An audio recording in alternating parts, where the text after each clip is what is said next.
शांति। ओम शांति। ओम शांति। तो आज का जो विषय है वो हमारी प्रैक्टिकल लाइफ से जुड़ा हुआ है। ऐसे तो हम सब देवी देवता बनने वाली आत्माएं हैं और हमारा पुरुषार्थ ही है कि हमें निर्विकारी बनना है,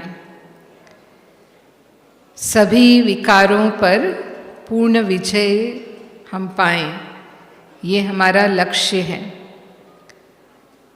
लेकिन फिर भी जो और सभी विकार हैं, काम क्रोध लोभ मोह अहंकार कहते हैं, तो उसमें जो क्रोध है, बाबा कहते हैं और हम सब भी जानते हैं कि वो प्रत्यक्ष हो जाता है। बाकी सब विकारों का रूप फिर भी गुप्त होता है, लेकिन क्रोध प्रत्यक्ष हो जाता है।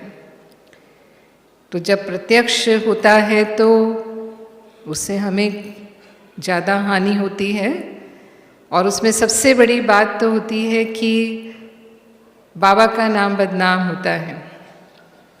कहेंगे कि आप आश्रम में जाते हैं या आश्रम से जाकर के आए हैं और घर में आए, कोई बात हुई और गुस्सा करना शुरू कर दिया, तो आपके जो बच्चे हैं या पोते पोती हैं जो भी, वो आपको कहेंगे, मम्मी या दादा दादी जो भी हैं, कि आप अभी अभी तो गए थे आश्रम पर और अभी अभी गुस्सा कर रहे हो।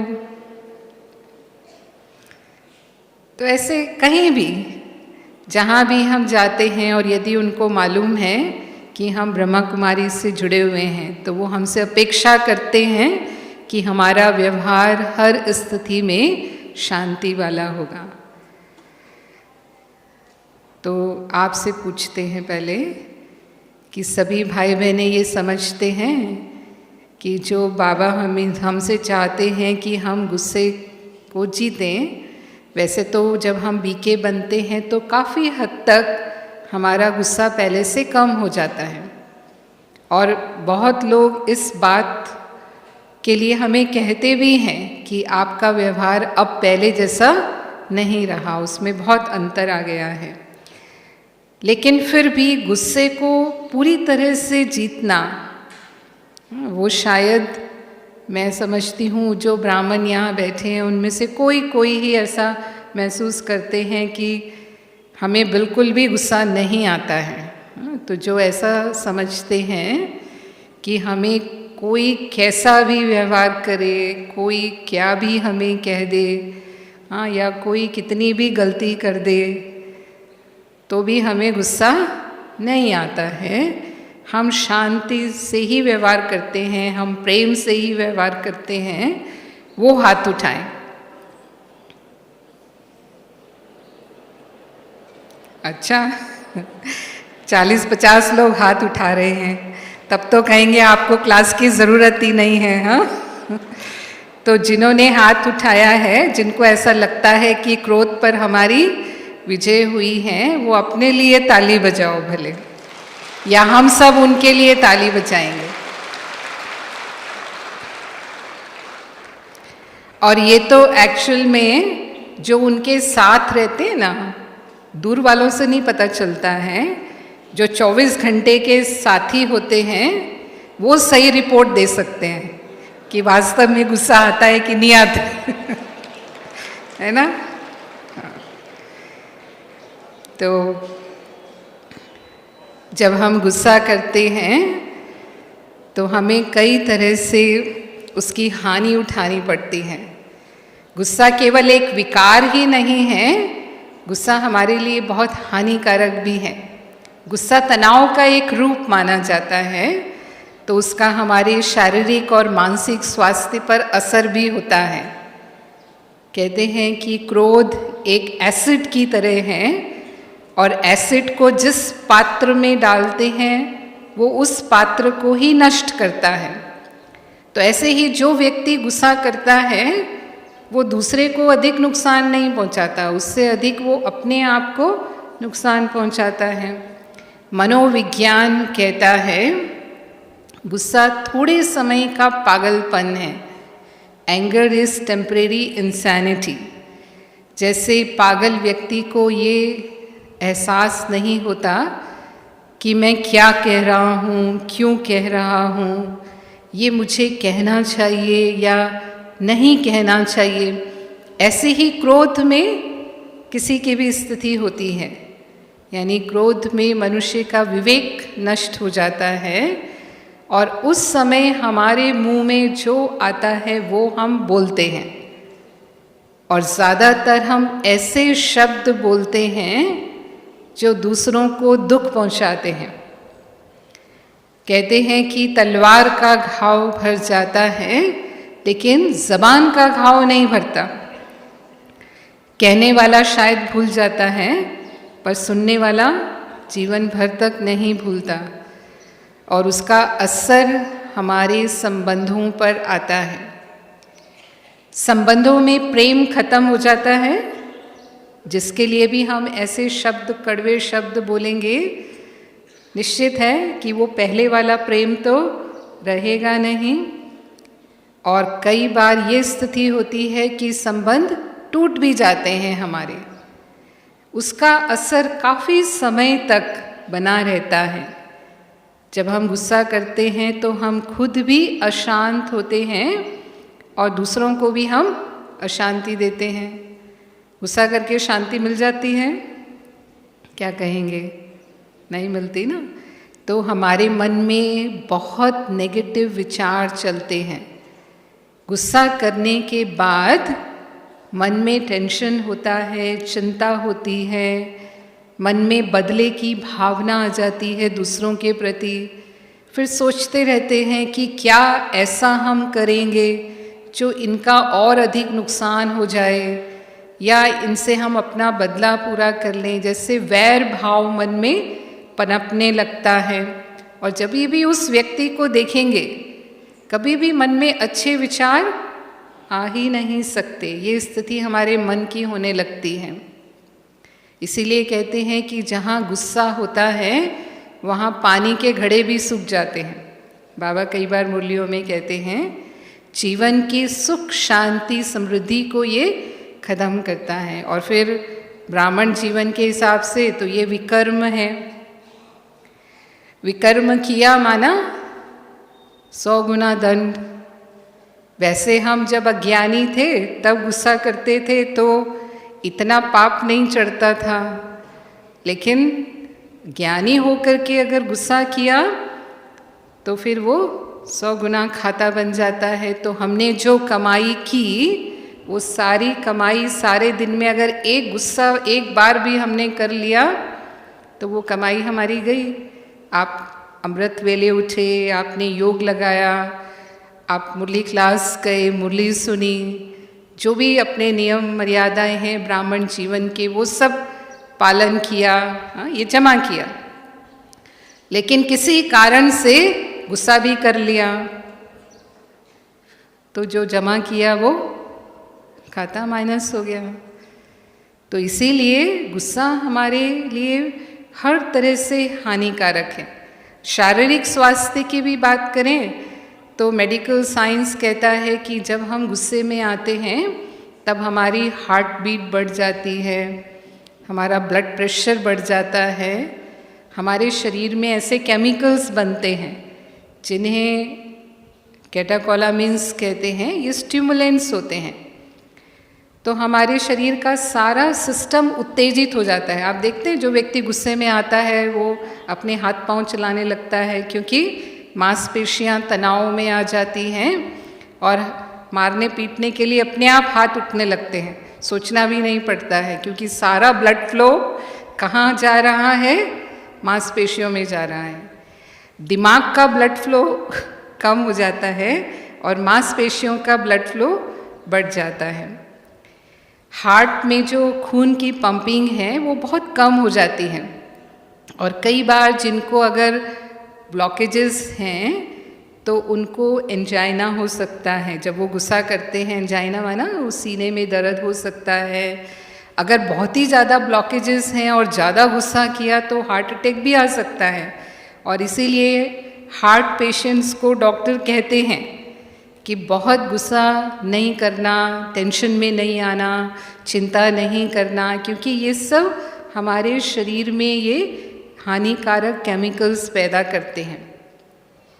पर ये नहीं बता पाते कि गुस्सा कैसे नहीं करना। गुस्सा नहीं करना ये तो कहते हैं, लेकिन गुस्सा कैसे नहीं आए, क्योंकि गुस्सा तो एक रिएक्शन की तरह आता है।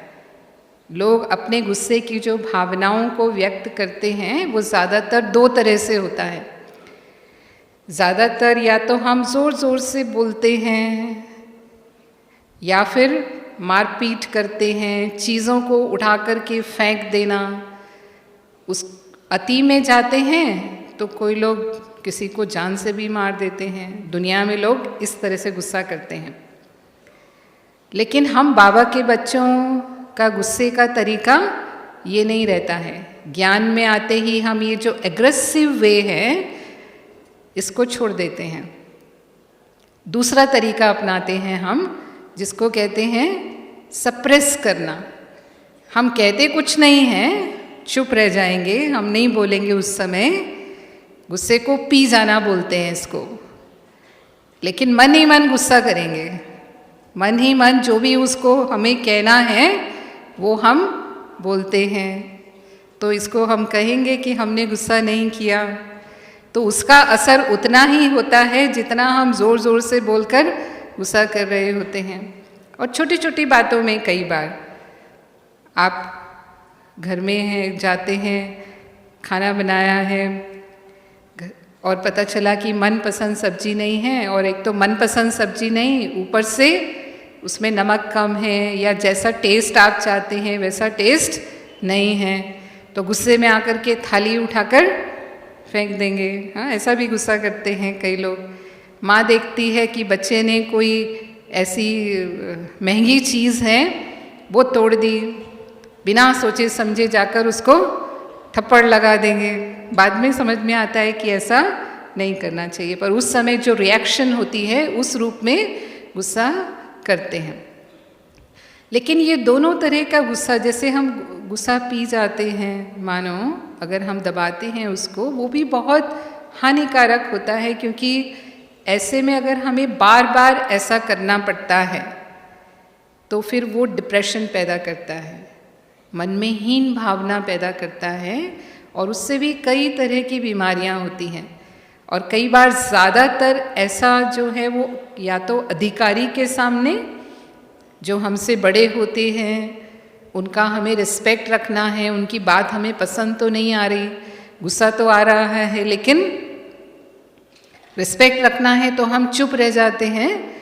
और फिर ऐसे में अगर बार बार ये स्थिति बनती है तो वो भी हमारे लिए हानिकारक होता है। तो 3-4 प्रकार से गुस्सा होता है। एक होता है पानी पर लकीर के समान, गुस्सा आया और चला गया, ठहरता नहीं है मन के अंदर। और ऐसा गुस्सा ज़्यादातर उन लोगों का होता है जो हमारे प्रति शुभ चिंतक होते हैं। जैसे माँ बच्चे का संबंध है, या गुरु शिष्य का संबंध है, तो माँ बच्चे को कुछ समझाना चाहती है और बच्चा समझ नहीं रहा, तो खुद को कंट्रोल नहीं कर पाती तो गुस्सा करती है। लेकिन जितना गुस्सा करती है फिर उससे ज़्यादा वो बच्चे को प्यार भी करती है, तो फिर बच्चे के मन में वो गुस्सा रहता नहीं, भूल जाते हैं वो, और वो वहीं का वहीं ख़त्म हो जाता है। दूसरे प्रकार का गुस्सा होता है बालू पर लकीर के समान, यानी जो बालू पर लकीर है वो कुछ घंटे ठहरती है। तो परिवार के सदस्यों में आपस में कोई नाराज़गी हो गई, मनमुटाव हो गया, पति पत्नी हैं, भाई बहन हैं, सास बहू है, लेकिन रहना तो साथ में ही है, तो वो नाराज़गी ज़्यादा समय चल नहीं सकती, क्योंकि एक दूसरे के बिना काम चलने वाला नहीं है। तो फिर कोई एक झुक जाता है, अपनी गलती मान लेता है, और धीरे धीरे वो बात हम भूल जाते हैं और फिर नॉर्मल हो जाता है सब कुछ। तीसरे प्रकार का गुस्सा होता है जो रिश्तेदारों में या मित्रों में होता है, जो हमें रोज़ नहीं मिलते, वो हमारी किसी बात को लेकर नाराज़ हो गए तो वो दिनों तक चलता है। इसको कहते हैं मिट्टी पर लकीर के समान। वो जब तक फिर हमें नहीं मिलेंगे दोबारा कोई अवसर पर, तब तक वो चलता रहेगा। जब हम अपनी गलतफहमी दूर करें, फिर से हमारी आपसी समझ बने, तो इस तरह से कुछ समय तक वो रहता है। चौथे प्रकार का जो गुस्सा है वो है चट्टान पर लकीर के समान। चट्टान पर जो लकीर होती है वो अमिट होती है, उसे मिटा नहीं सकते। तो किसी किसी के प्रति हमारा हिसाब किताब ऐसा होता है कि वो फिर 1 दिन, 2 दिन, 4 दिन, 10 दिन का नहीं होता, वो जीवन भर का होता है।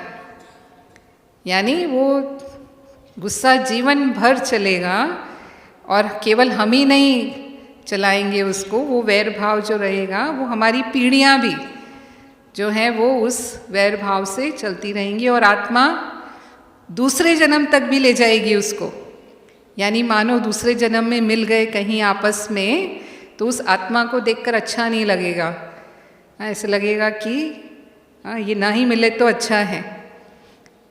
पता नहीं कारण क्या है, लेकिन जो हिसाब किताब बना हुआ है वो संस्कार अगले जन्म तक भी काम करता है। तो कोई कोई के साथ हमारा हिसाब किताब ऐसा होता है जिसे कहेंगे अमिट, मिटता ही नहीं वो, और चट्टान पर लकीर के समान वो हो जाता है। तो हम अगर गुस्से को जीतना चाहते हैं तो पहले हम ये समझने की कोशिश करें कि जिन कारणों से हमें गुस्सा आ रहा है उसके बाबा ने क्या निवारण बताए हैं, और उस निवारण को हम अपनाएंगे तो वो गुस्सा आएगा ही नहीं। तो सबसे ज़्यादा गुस्सा हमें आता है जब कोई हमारी बात नहीं मानता है, या जैसा हम चाहते हैं वैसा नहीं कर रहा, या जैसा व्यवहार हम चाहते हैं वैसा व्यवहार हमें नहीं मिल रहा। तो मानो कोई मेरी इच्छा अनुसार काम नहीं कर रहा। ऐसा तो आम होता है कि जो हम दूसरों से अपेक्षाएं रखते हैं, ज़रूरी नहीं है कि वो हमारी सभी अपेक्षाओं को पूरा करें। और बाबा ने हमें क्या समझ दी है, सभी हमारे अनुसार नहीं चलेंगे, क्योंकि हर एक आत्मा के संस्कार अलग अलग हैं। कोई भी 2 मनुष्य इस दुनिया में एक जैसे हैं ही नहीं। हर एक का पार्ट अपना अपना है, तो हर एक की सोच, हर एक की भावना, हर एक का व्यक्तित्व अलग अलग है। और ये भी देखा गया कि जिनसे हम अपेक्षा करते हैं कि इन्हें मेरी बात माननी चाहिए, मानो हम अफसर हैं या घर में बड़े हैं और हम सोचते हैं कि हमारे फैमिली मेम्बर को या जो हमारे एम्प्लॉयज़ हैं उनको हमारी बात माननी चाहिए, तो वो 10 में से 9 बार हमारी बात मानते ही हैं। ऐसा नहीं कि नहीं मानते हैं। कभी एक बार ऐसा होता है कि वो नहीं मान रहे, क्योंकि वो समझ रहे हैं कि वो सही हैं और हम गलत हैं।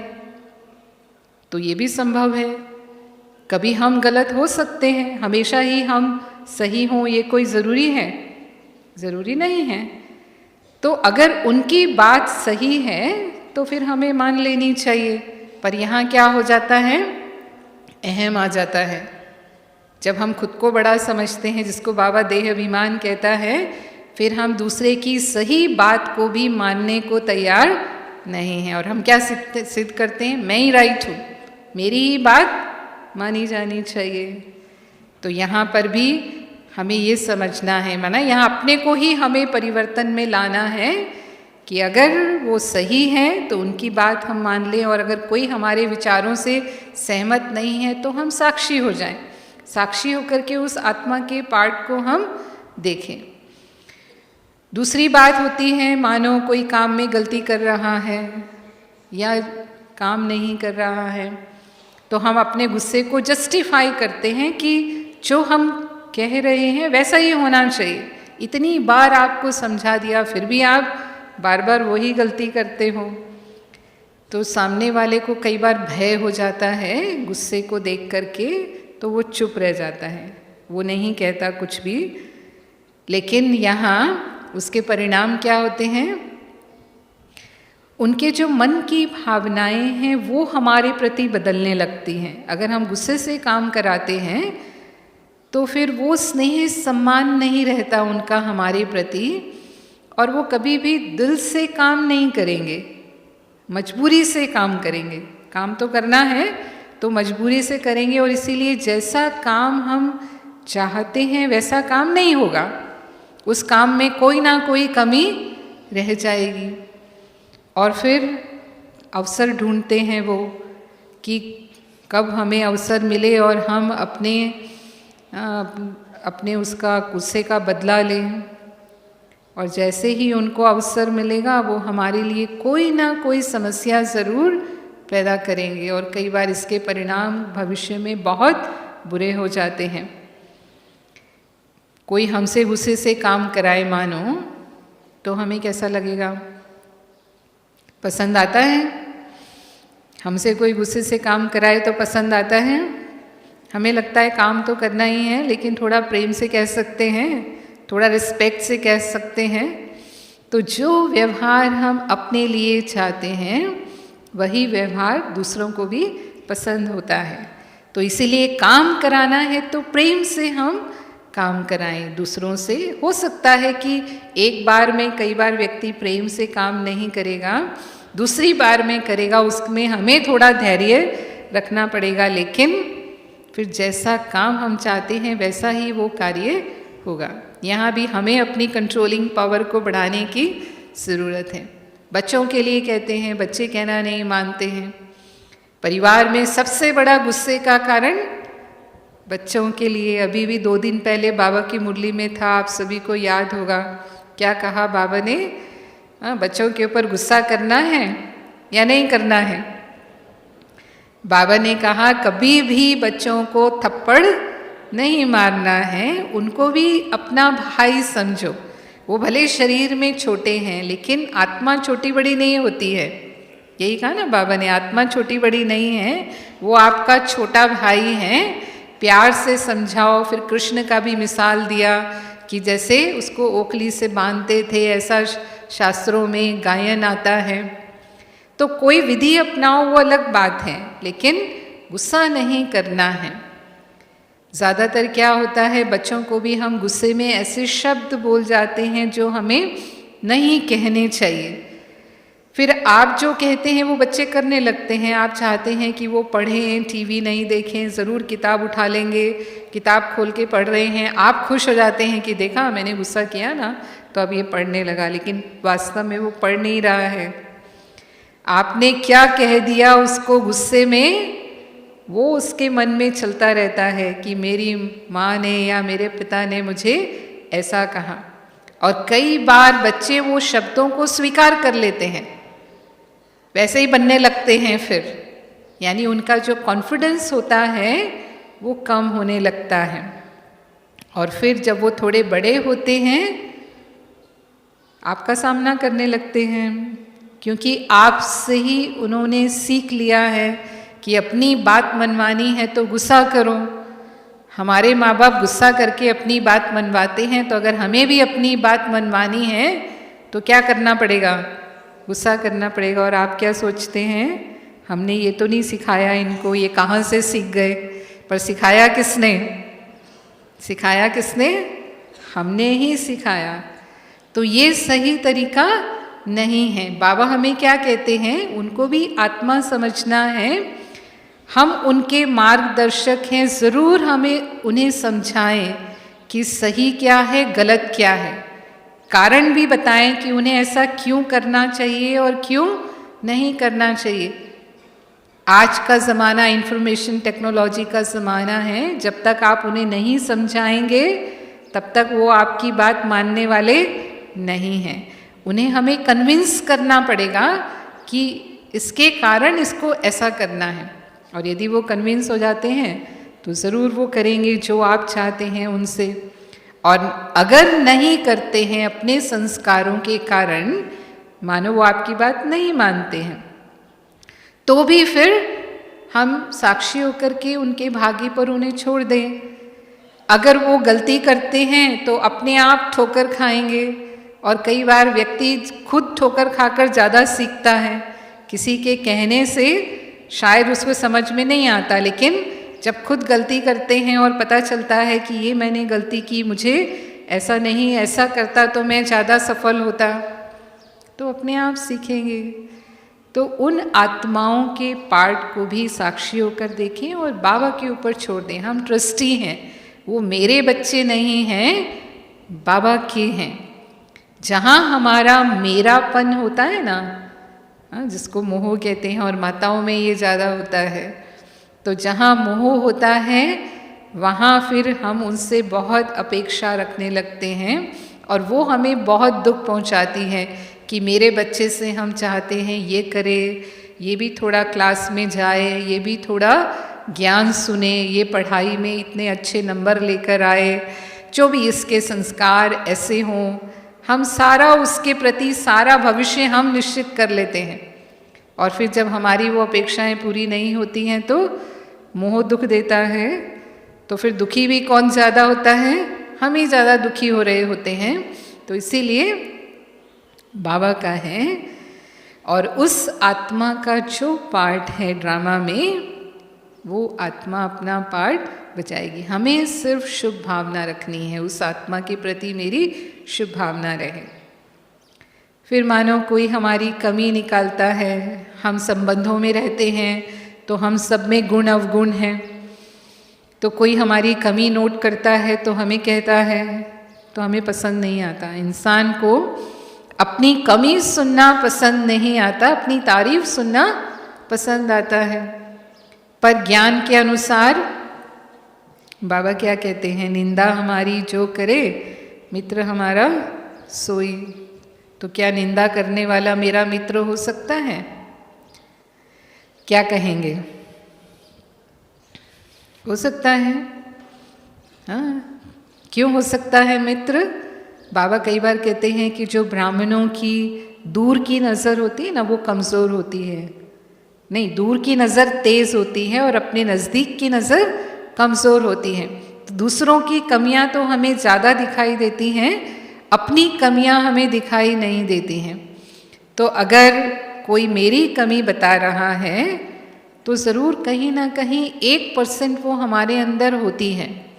कहने वाला कई बार उसको बहुत बड़ा चढ़ाकर कह देता है, शायद वो उतना नहीं होती। मानो आप नम्र हैं स्वभाव से, तो कोई भी आपको ये नहीं कहेगा कि आपके अंदर अभिमान है। पर अगर कहता है तो कहीं ना कहीं 1% हमारे अंदर वो ईगो है, तभी कहा जा रहा है। अगर आप अपना काम बहुत एक्यूरेट करते हैं, टाइम पर पूरा करते हैं, जिम्मेवारी से करते हैं, तो कोई नहीं कहेगा कि आप लापरवाह हैं, आप अलबेले हैं। लेकिन अगर कहीं हमारे काम में कमी रह जाती है, माना कभी कैसे कभी कैसे, कभी तो हम अच्छी तरह से अपना काम जिम्मेवारी से करते हैं और कभी अलबेले भी हो जाते हैं मानो, तो कहने वाले को मौका मिलेगा, हाँ, तो वो हमारे लिए कह सकता है।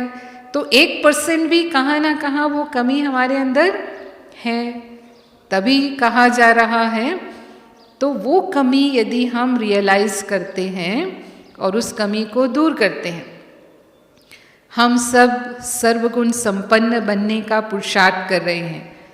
बाबा के पास आए हैं हम अपनी कमियों को दूर करने के लिए, तो उसका तो हमें थैंक्स मानना चाहिए कि उसने मुझे रियलाइज़ कराया ताकि हम इसको निकाल सकें। लेकिन फिर भी कई बार ऐसा होता है कि वो कमी हमारे अंदर सचमुच नहीं होती, और कई बार लोगों को गलत फहमी हो जाती है। गलत फहमी हो जाना, या कई बार ईर्ष्यावश भी कोई हमें नीचा दिखाना चाहते हैं, उस भाव से भी कई बार लोग हमारे बारे में गलत बातें कहते हैं।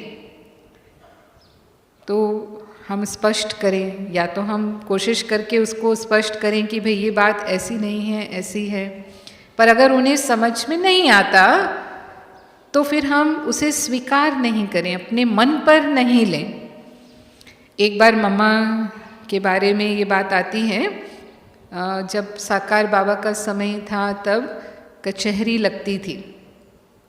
रोज़ रात को सब बैठते थे, क्योंकि यज्ञ में 400 भाई बहनें रहते थे और कोई ना कोई ऊंच नीच हो जाती थी आपस में, व्यवहार में, संबंध में, तो रात को लेन देन करके उसको ख़त्म कर देते थे। तो एक बहन ने मम्मा को कहा कि मम्मा, ये बहन ने मेरे बारे में ऐसा ऐसा कहा और ऐसा बिल्कुल गलत है, ऐसा है नहीं। तो मम्मा ने उसको कहा, इसने कहा तुमको? और उसने ये कहा कि मुझे बहुत दुख हुआ मम्मा। तो मम्मा ने उसको पूछा कि अच्छा तुम्हें दुख हुआ तो कहाँ लगा तुम्हें दुख? तो उसने कहा कि मम्मा मन में लगा ना। तो मम्मा ने कहा अच्छा मन में दुख आया तो कहाँ से आया? वो सोचने लगी। तो उसने कहा कान से आया। हाँ, जो बात गई वो कान से गई अंदर। तो मम्मा ने उसे समझाया कि देखो, अगर तूफान आता है तो हम क्या करते हैं, अपने घर के खिड़की दरवाजे हम बंद करते हैं ताकि जो तूफान की धूल मिट्टी है वो मेरे घर को गंदा न कर दे। तो जब तुम्हें पता था तो तुमने अपने कान क्यों नहीं बंद कर लिए? हाँ, उसको अपने अंदर क्यों आने दिया? तो कई बार कई भाई बहनें कहती कहना बहुत आसान है हाँ, लेकिन सचमुच जब ऐसा होता है, कोई हमारा अपमान करता है, हाँ, या कोई हमारे से ऐसा व्यवहार करता है तो हमसे सहन नहीं होता है। तो बाबा ने हमें सहन शक्ति भी सिखाई है, और इसके लिए बाबा ने हमें क्या समझ दी है? ये हमारा आपस का अनेक जन्मों के कर्मों का हिसाब किताब है। 63 जन्मों से हम ब्राह्मण आत्माएं 84 जन्मों से एक दूसरे के समीप संबंध में आते रहे, हमारे हिसाब किताब बने हैं, और ये अंतिम जन्म है और हम सभी को यहाँ ही चुकतू करना है। तो वो किसी ना किसी रूप में संबंध संपर्क में आएंगे।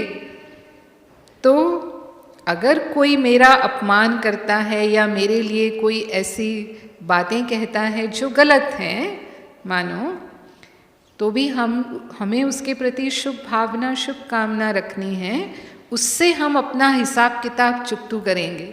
और अगर हम भी वही भाव उसके प्रति रखते हैं, हम भी वैसे ही शब्द फिर बोलने लगते हैं, तो उस हिसाब किताब को हम और बढ़ा लेते हैं, बल्कि 100 गुना हम बढ़ा लेते हैं। तो ये बाबा ने हमें विधि बताई है कि इस विधि से हम उस हिसाब किताब को धीरे धीरे चुकतू करते रहें। और 5% परिवार में ऐसी आत्माएं ज़रूर मिलेंगी।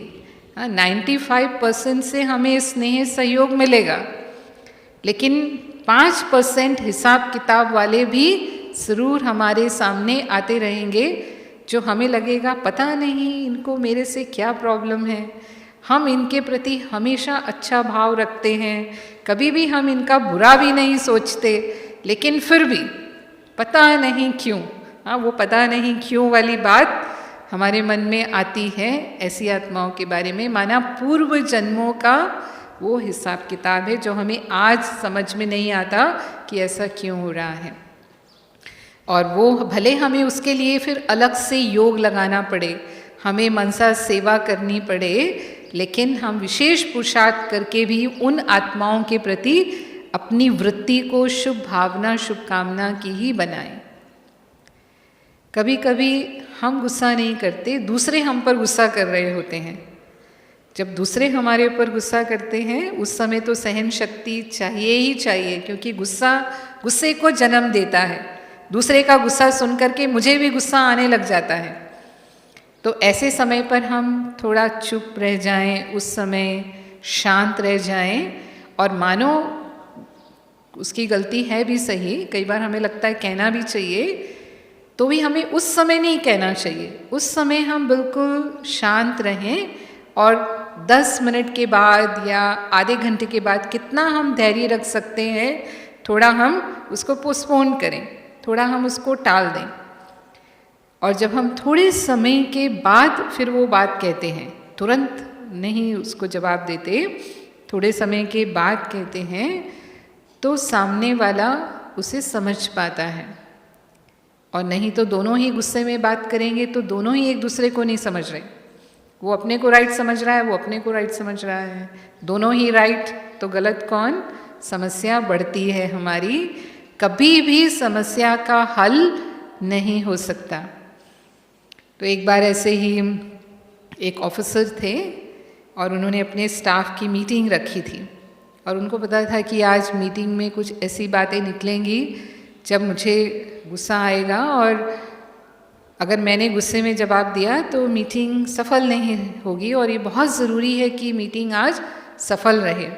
तो उन्होंने थोड़ा उपाय किया उसका और उन्होंने अपने असिस्टेंट को बोला कि मेरे टेबल पर एक जग पानी और ग्लास रख देना।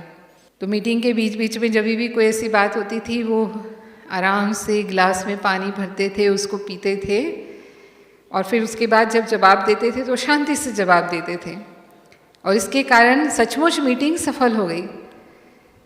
तो जब मीटिंग से बाहर आए तो असिस्टेंट ने उनको कॉन्ग्रेचुलेट किया, सर आपकी मीटिंग तो बहुत अच्छी रही लेकिन आज आप मीटिंग में बार बार पानी पी रहे थे, तो क्या बात थी? आपको सचमुच इतनी प्यास लग रही थी या आप कोई नेचुरोपैथी कर रहे हैं? तो उसने कहा कि नहीं, ना तो मुझे प्यास लग रही थी और ना ही मैं नेचुरोपैथी कर रहा हूँ, लेकिन आज मैंने अपनी एंगरपैथी किया कि जब भी मीटिंग में कोई ऐसा बोलता था और मुझे गुस्सा आता था तो मैं पानी पी लेता था और पानी के बाद मैंने शांति से जवाब दिया और इसीलिए लोगों ने भी उसको शांति से लिया और हमारे जो निर्णय हुए वो सही समय पर हो गए और मीटिंग सफल हुई। तो ज़रूरी नहीं है कि गुस्सा कम करने के लिए हमारे सामने कोई पानी का गिलास हो। कहने का भाव है उसको हम पोस्टपोन करने का कोई अपना तरीका। बाबा ने हमें ओम शांति सिखाया है, हमारे लिए वो मंत्र की तरह है। तो मन ही मन हम 10 बार 20 बार उस स्वरूप में स्थित होकर के ओम शांति बोलें। और हमें पता है कि जब हम कहते हैं ओम शांति शांति शांति, तो अपने आप मेरा स्वरूप स्मृति में मुझे आ जाता है कि मैं आत्मा शांत स्वरूप हूँ, मैं शांति के सागर की संतान हूँ, मैं आत्मा शांति धाम की रहने वाली हूँ। तो वो शांति की शक्ति मेरे अंदर अपने आप आ जाएगी और अगर हम ये हिम्मत रखेंगे तो बाबा की मदद भी हमें मिलेगी। मानो कोई हमारे ऊपर गुस्सा कर रहा है तो बाबा कई बार कहते हैं कि कहीं आग लगी हुई है तो फायर ब्रिगेड का काम क्या होता है? फायर ब्रिगेड का काम होता है आग बुझाने का। ऐसे ही हम बाबा के बच्चे शांति देव और शांति देवियां हैं, हम सहन शक्ति के अवतार हैं जो भी कहें। और बाबा हमेशा हमें कहते हैं कि मुझ आत्मा से उन्हें शांति की शक्ति अनुभव हो, हमसे उन्हें शांति की प्राप्ति हो, तो उसकी जो क्रोध की अग्नि है वो भी शांत हो जाए। कई बार बाबा कहते हैं मुरली में मुख में मुलहरा डाल दो। हाँ, मुलहरा डाल दो माना अगर मुख में कुछ डाल दिया तो बोल ही नहीं सकेंगे, बोल नहीं सकेंगे तो जवाब ही नहीं देंगे उस समय। कई बार बाबा मुरली में कहते हैं फूल बरसाओ उसके ऊपर, गुस्सा करने वाले के ऊपर फूल बरसाओ। तो कोई सचमुच फूल बरसाने वाली बात नहीं है, ऐसे फूल बरसाएंगे तो वो और ही गुस्सा करने लगेगा। लेकिन फूल बरसाने का मतलब क्या है? मुख से फिर भी हमारी वाणी कैसी हो? मीठी हो, हमारा उनके प्रति रहम भाव हो, हमारा उनके प्रति प्रेम भाव हो। देखो हम इतिहास में देखते हैं जिन्होंने समाज में बड़े बड़े परिवर्तन लाए, कहीं ना कहीं उनके अंदर ये गुण थे। उनके अंदर सहन शक्ति थी, क्षमा भाव था, प्रेम भाव था, रहम भाव था।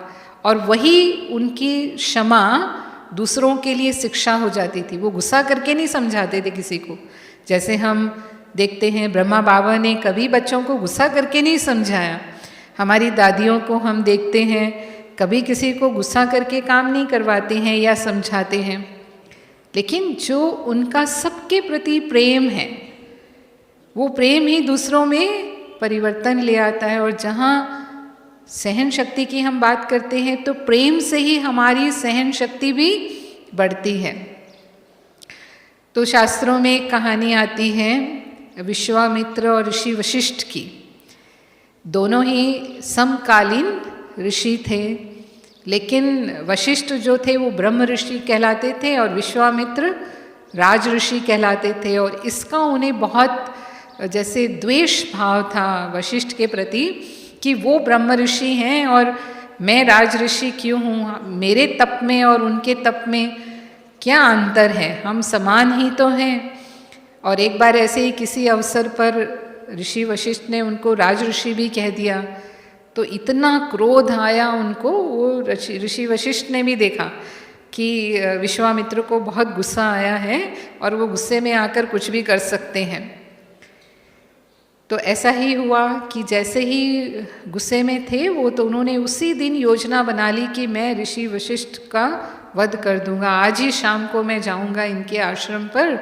और वो योजना बना करके शाम के समय उनके आश्रम के पास में एक पेड़ था, उसके पेड़ के पीछे छुप गए जाकर कि जैसे ही मौका मिलेगा इनका वध करना है मुझे।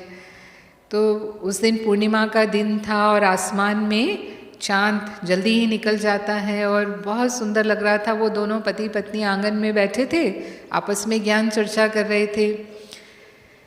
तो पत्नी ने जैसे ही वो चांद देखा तो अनायास ही, क्योंकि ऐसे चांद को देख करके उसकी तारीफ मन से निकल ही जाती है कि देखो ये पूर्णिमा का चांद कितना सुंदर लग रहा है। तो ऋषि वशिष्ठ ने कहा कि ये चांद ऐसा ही सुंदर है जैसे हमारे विश्वामित्र का तप है। ये चांद ऐसा ही शांत है जैसे हमारे विश्वामित्र का तप है। अब वो छुपे हुए थे पेड़ के पीछे, उन्होंने सुना कि ये तो मेरी तारीफ कर रहे हैं और कहाँ तो मैं इनका वध करने आया हूँ। हाँ, मैंने मन में ऐसे भाव रखे हैं इनके प्रति। तो उनको जैसे ग्लानि हुई, क्योंकि थे तो ऋषि, निकल के आ गए बाहर और उनके चरण छू के कहा मुझे माफ़ कर दीजिए। उन्होंने कहा, उठाया उनको, कहा उठो ब्रह्म ऋषि, आप मेरे से क्यों माफ़ी मांग रहे हैं। तो वो उनको आश्चर्य से देखने लगे कि आप मेरे को ब्रह्म ऋषि कह रहे हैं और उस दिन तो आपने मेरे को राज ऋषि कहा था।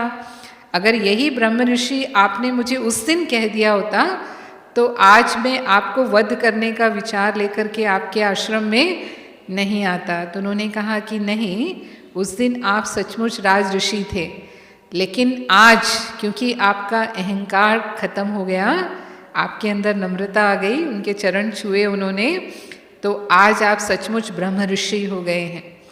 तो जो उनका क्षमा भाव था, उस क्षमा भाव ने विश्वामित्र को परिवर्तन कर दिया। तो हम भी किसी के प्रति जब ऊंचे भाव रखते हैं, जो बाबा हमें कहता है शुभ भावना शुभ कामना रखें, क्योंकि हमें पता है कि ये आत्मा इस समय परवश है। वो आत्मा गुस्सा क्यों कर रही है? क्योंकि माया के वश है, और माया के वश है उसके तमो प्रधान संस्कार इमर्ज हो गए हैं। और हम जो हैं वो अभी हम अपने सतो प्रधान संस्कारों में हैं। हमारी शांति की शक्ति का प्रयोग करके हम उसके गुस्से को शांत करने का प्रयास करें, तो फिर ऐसे हम उसमें परिवर्तन लाते हैं। हो सकता है एक बार में नहीं आएगा, 2 बार में नहीं आएगा, 3 बार में नहीं आएगा, 4 बार में नहीं आएगा, लेकिन क्योंकि हर एक के संस्कार पक्के होते हैं, कुछ समय के बाद आप महसूस करेंगे कि इनमें परिवर्तन आ गया है, ये बदल चुके हैं। और इस तरह से ही ऐसे महान आत्माओं ने पूरे समाज में परिवर्तन लाया है। ऐसे कितने ही किस्से हैं, अगर हम वो सुनाने लगेंगे तो और समय अधिक हो जाएगा। लेकिन जो हमारा क्रोध का कड़ा संस्कार है, कई बार हम सब जानते हैं, बाबा हमें कहते हैं, हम खुद भी अपने गुस्से को जीतना चाहते हैं, लेकिन जन्मों जन्मों का संस्कार है तो इतना जल्दी पीछा नहीं छोड़ता, फिर गुस्सा कर जाते हैं, फिर पश्चाताप भी करते हैं, ऐसा नहीं बोलना चाहिए था, मेरे मुख से निकल गया, या इतना ज़ोर से मैंने बोला। ये सारी बातें हमें समझ में आती हैं। तो फिर विशेष पुरुषार्थ इसके लिए हम करें, योग के समय हम अपने आप का आत्मनिरीक्षण करें और देखें कि किस बात से मुझे ज़्यादा गुस्सा आता है। पहले अपने आप को हमें देखना पड़ेगा, मानो कोई मेरी बात नहीं मानता तो मुझे जल्दी गुस्सा आ जाता है, या कोई मेरे से झूठ बोलता है, मुझे धोखा देता है, तब मुझे गुस्सा आता है।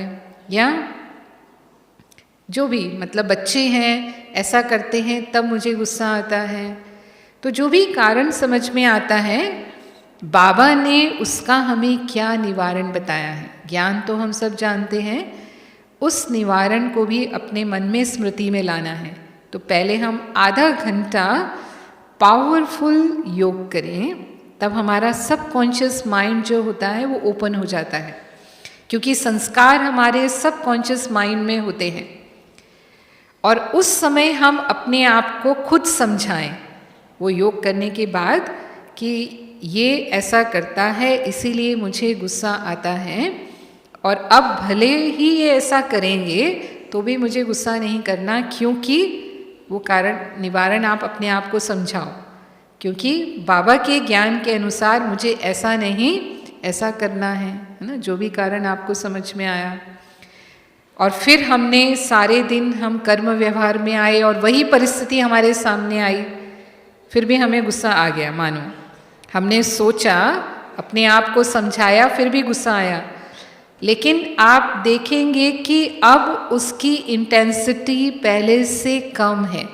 उतनी तीव्रता से हम गुस्सा नहीं कर पाएंगे, क्योंकि हमें याद आ जाएगा।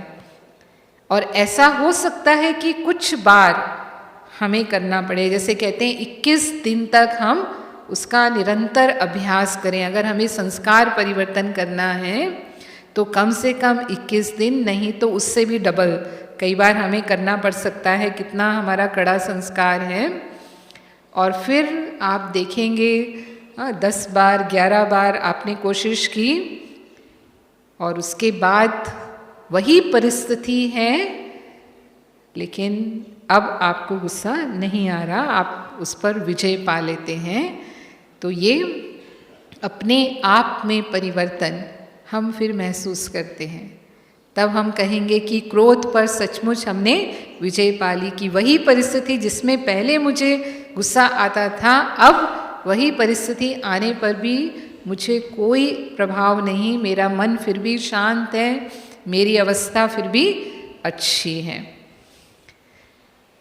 गुस्से के कई बार सूक्ष्म रूप होते हैं। बाबा कहता है क्रोध के अंश वंश को भी हमें जीतना है। ये मोटे रूप के गुस्से की बात अलग, लेकिन अंश वंश बाबा कहता है ईर्ष्या, द्वेष और नफरत के भाव रखना, रौब रखना, थोड़ा तो अपना रौब होना चाहिए। ऐसा भी समझते हैं कि बिना रौब के तो कोई हमारी बात मानेगा नहीं। तो कई बार बाबा ऐसे कहता है रौब नहीं, रुहाब रखो। रुहाब रखना माना रूहानियत का जो हमारा नशा होता है, जो हमारा सेल्फ कंट्रोल होता है, वो दूसरों को अपने आप कंट्रोल में रखता है। कई बार हम देखते हैं कि प्रेम से जब हम काम करना चाहते हैं तो सचमुच लोग उसका नाजायज़ फ़ायदा उठाते हैं। कई बार लोग ये भी कहते हैं कि हम बहुत सहन करते हैं तो लोग हमें कमज़ोर समझने लगते हैं, और कमज़ोर समझते हैं माना फिर सोचते हैं कि हाँ इनके साथ तो हम कैसा भी व्यवहार कर सकते हैं, ये तो कुछ कहने वाले ही नहीं हैं। फिर ये भी समझते हैं ये तो ओम शांति वाले हैं, ठीक है इनका फ़ायदा उठाया जा सकता है। ये स्थितियाँ भी कई भाई बहनों को सामना करनी पड़ती हैं कि जब हम बहुत ही पोलाइट होते हैं, बहुत प्रेम से चलते हैं, बहुत ही दूसरों को सहन करके चलते हैं, तो सहन शक्ति वास्तव में कमज़ोरी नहीं है, तभी उसको शक्ति कहा गया। हो सकता है उसका प्रभाव थोड़ा देर से होता है, लेकिन होता ज़रूर है और फिर अविनाशी होता है, ये हमें निश्चय समझना चाहिए। लेकिन फिर भी अगर प्रेम से हमारा डिसिप्लिन बिगड़ रहा है तो कई बार कहते हैं कि हम थोड़ा सा ऑफिशियल हो जाएं, यानी दृढ़ता दिखाएं अपनी कि ये काम ऐसे ही होना चाहिए, ऐसे ही हमें पसंद है। इससे आप मर्यादा के विपरीत जाएंगे तो वो सही नहीं है, वो उनको समझ में आना चाहिए।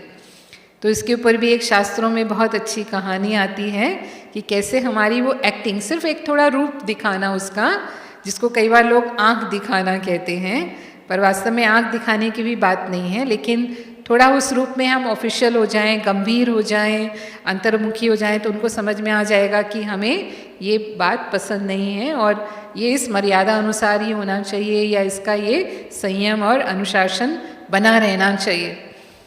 तो एक बार ऐसे ही एक गांव में कोबरा निकला। कोबरा सांप बहुत जहरीला होता है, तो कई लोगों को उसने काटा, उनकी मृत्यु हो गई।